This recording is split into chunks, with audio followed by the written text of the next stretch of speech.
Alright, I know I'm a bit late to the party, but I've been messing with Chatterbox lately, and I think it's pretty neat. It's a voice cloner that can do text-to-speech, as well as speech-to-speech, and the best part is that the voice cloning is zero-shot, meaning that you only need a few seconds of the reference voice, and there's no lengthy model training process. What you're hearing right now is Chatterbox's text-to-speech conversion based on Eric Idle's voice. Sounds pretty naturalistic, wouldn't you say? Not perfect, but text-to-speech never is.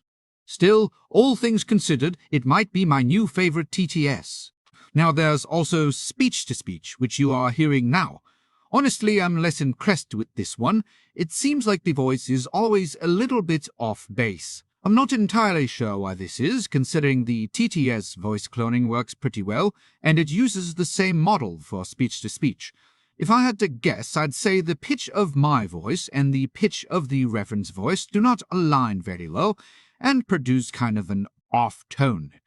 I have tried with a number of voices, all of them don't sound very good. I will spare you the pain of listening to them all, and instead we'll focus more on text-to-speech. All right, back to the TTS. Oh, and by the way, I'll be switching voices throughout the duration of the video to give you a better idea on how the voice cloning performs. Anyway, let's talk a little bit about Chatterbox.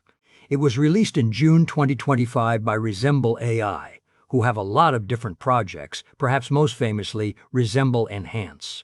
Its main feature is an expressiveness slider that allows it to generate more lively-sounding speech.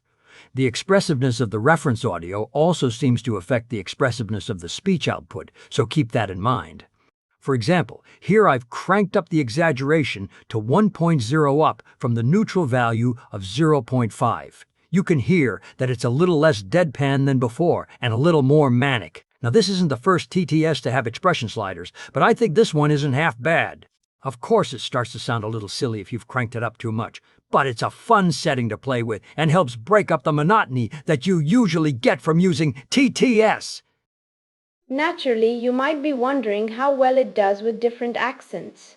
The accent is discerned from the reference voice, but since the reference is so short, it can be hit or miss.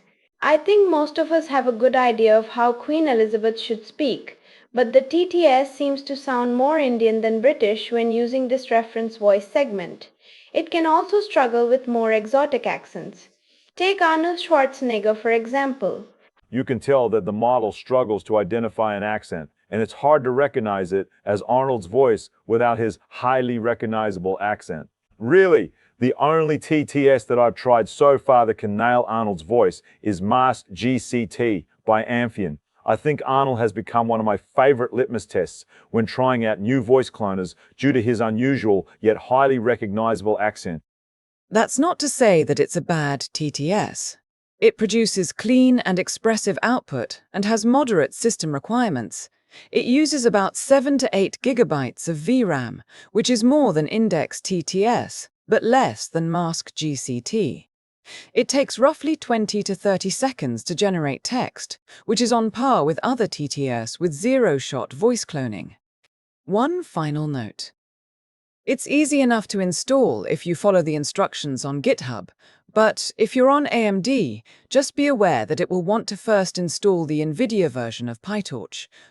Let it do this, and then manually pip install PyTorch 2.6.0, overriding the default installation in your virtual environment.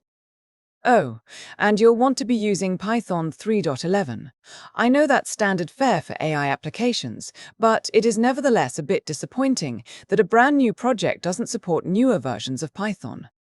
But that's going to do it for today. I hope you enjoyed the demo, and I hope you have a better feel for what Chatterbox is like. If you're interested, check it out on GitHub. It's free and open source, and there's even a Hugging Face demo that you can try without any installation. Anyway, thank you for watching, and have a nice day.